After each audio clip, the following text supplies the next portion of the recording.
My number 11 pass rusher is Patrick Jones the second.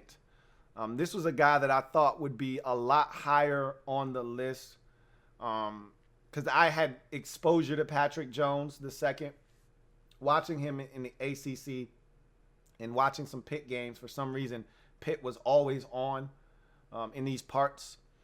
And so I saw a lot more Patrick Jones II, was aware of who he was going into this process, thought he would end up being a lot higher because I always felt like he was just disruptive and around the quarterback. But when you really put on the tape, there are some deficiencies to his game. He does have some talent, but it's not upper echelon talent. So let's flip his card over and take a look at what Patrick Jones II brings to the table.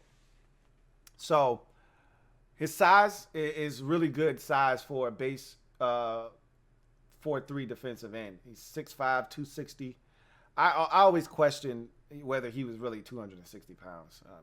He looks closer to 250 than he does 265. You know, he's listed at 264, but whatever the case may be, he's got good size. 6'5", you know, long arms, got some length on him. So he kind of checks off some of those boxes. Athleticism, he's a really good athlete. He can move around pretty well. I think the biggest traits that he brings to the table at this very moment, he's got an explosive get off and an ability to dip and rip.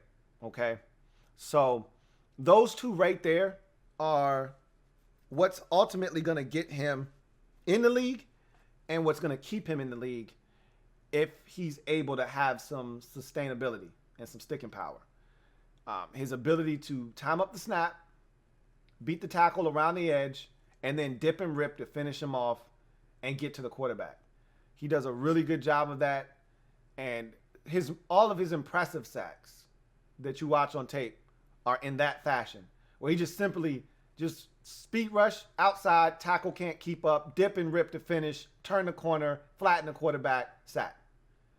If he can do that consistently at the next level, he's going to have a chance to be a consistent 6.5 to 9.5 sack guy with, you know, 1 or 2 seasons of 10, you know, double digit 10.5, 11 sack seasons. You know, he's got that kind of ability. He can find the football. In the run game, he sees the ball. He's able to attack it because he knows where it is. You'd be surprised at how many guys don't know where the ball is. You know, it's a run to their side and they have no clue where the football is right now. You know, it's a reverse and they're still chasing the guy that was carrying the ball. He has no idea that guy's giving it up. Still chasing it. I mean, I am shocked at times at how lost some defensive players are and have no idea where the football is. You know, they put their head down and they're trying to get in the backfield and they don't know the ball carrier just passed them. He can find the football. That's half the battle as a defender. Can knife into the backfield. He does a lot of his work early in plays. He's an early guy, whether he's rushing the quarterback or playing a run. He's a guy that does his work early. If he's going to stop a run for a loss, it's not going to be after engaging the tackle and then shedding him. It's going to be, I knifed inside. I put a quick swim move on this dude, and I'm in the backfield. Can convert speed to power. He's got some STP properties, and he should. When you've got the kind of explosive get-off that he has, it's going to scare tackles. It's going to make them look for speed. Now you need to be able to take that speed, convert it to power. He can do that. He's got a high motor, plays with a high motor, and he's got really solid collegiate production. 22 sacks in his career. It's a big number. It's a good number. 32.5 tackles for loss, another big gaudy number for his career.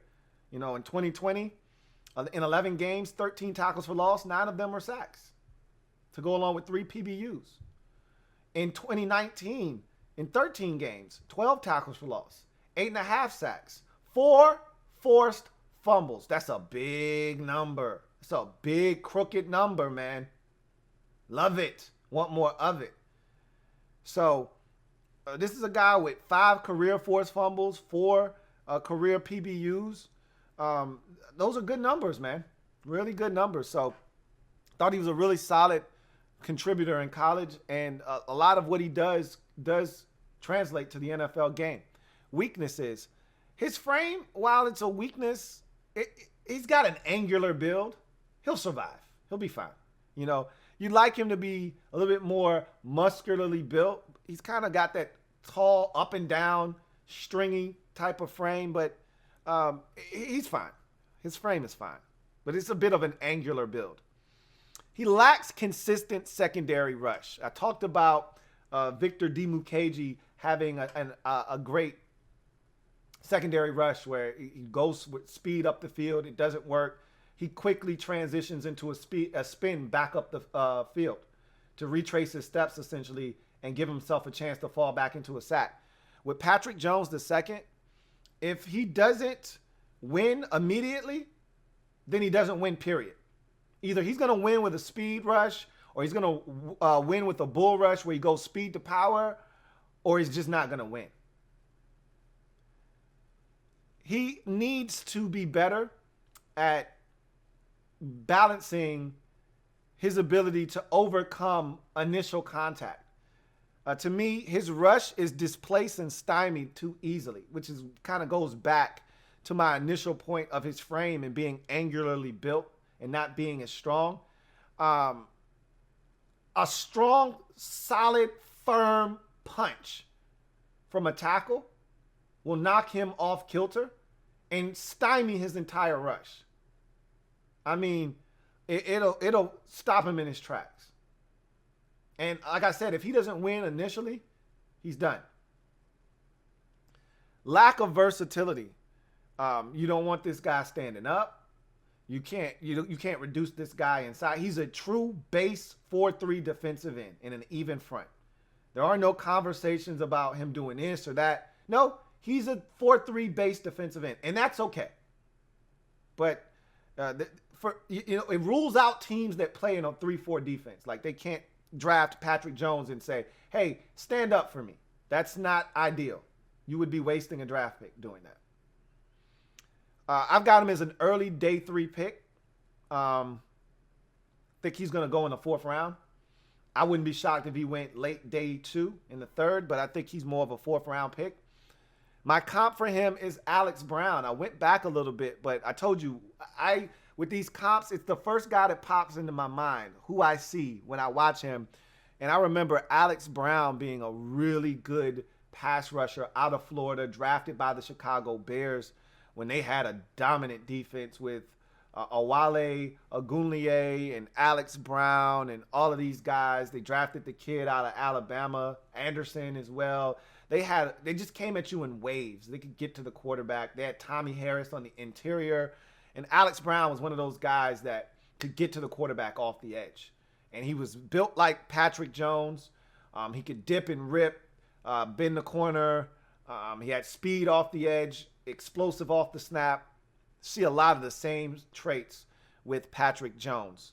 The second, he is my 11th edge rusher in this draft. LouieTeeNetwork.